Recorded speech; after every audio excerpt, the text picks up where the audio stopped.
The first exercise I'm going to start off with is a lateral hop stabilization. So you're taking small hops, we're not trying to go super big. Try to stay upright and sink into your landing into a quarter squat to stabilize on one leg. So you should be bending your hips and your knees, but staying mostly upright. And this is a great exercise for joint stability and really loading that quad on landing while introducing lateral forces.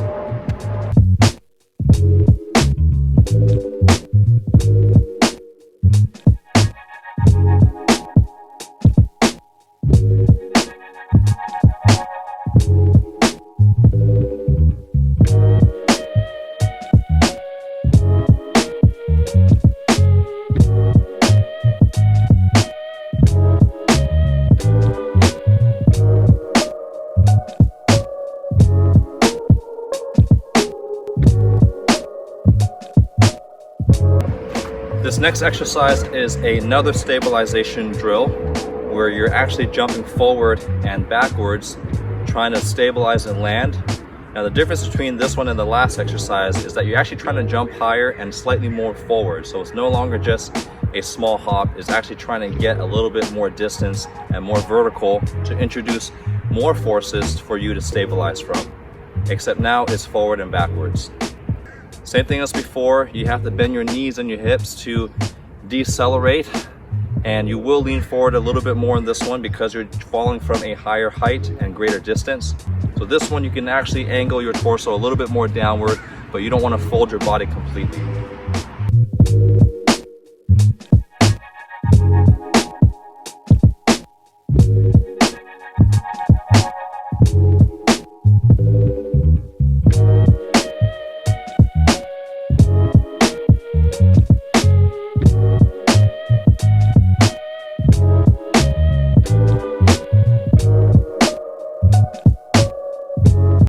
Now that we finished off with our stabilization drills, we're going to progress to speed.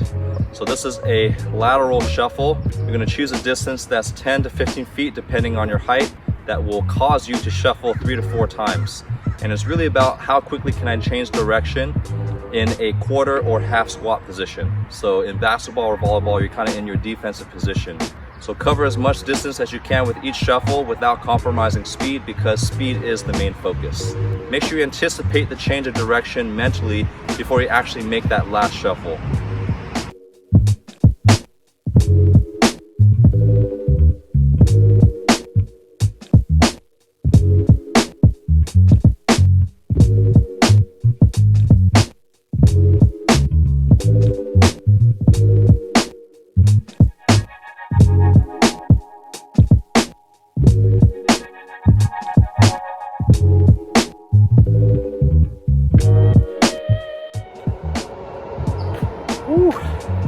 I love doing speed work, especially as a primer for some of the higher intensity plyometric exercises that will follow.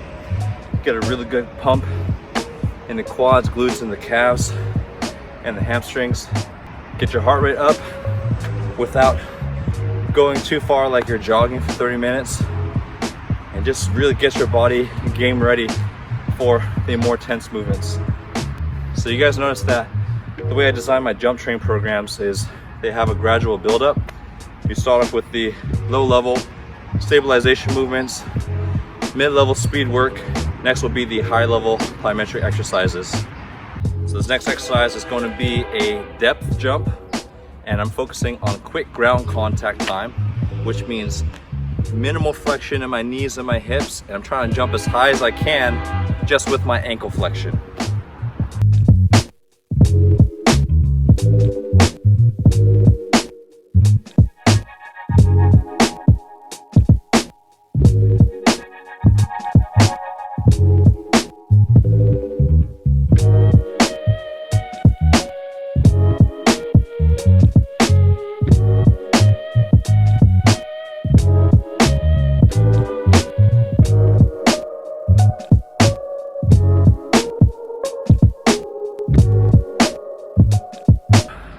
I'm using a box height that is just below knee height. I don't recommend going any higher than that unless you are a more advanced athlete or you've been doing this for a long time. Because the higher box that you jump from, the more forces on your joints, and if your body is not conditioned for that level of impact, it will cause injury. So this next exercise is a combination plyometric exercise. Starts off with your regular standing jump to get max height, and then followed by 3 pogo jumps, and then sticking the landing to work on having a strong isometric contraction and to be stabilized at the bottom jumping position.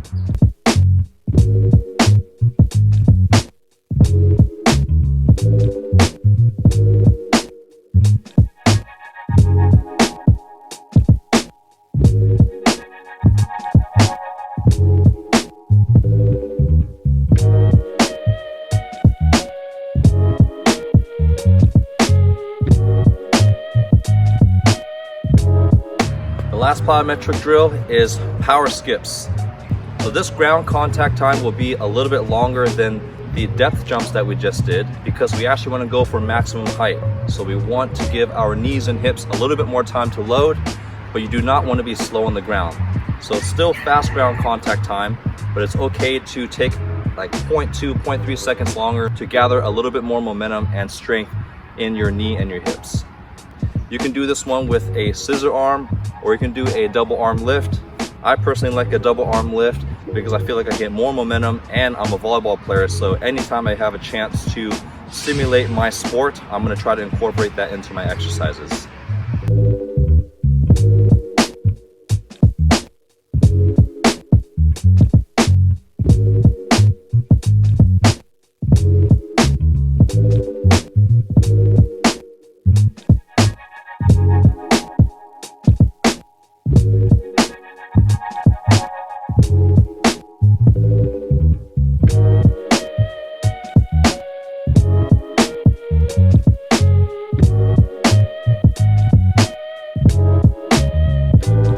Get really good at this exercise, you can actually perform it while putting your hoodie on as you're jumping. That's called the magician plyometric progression.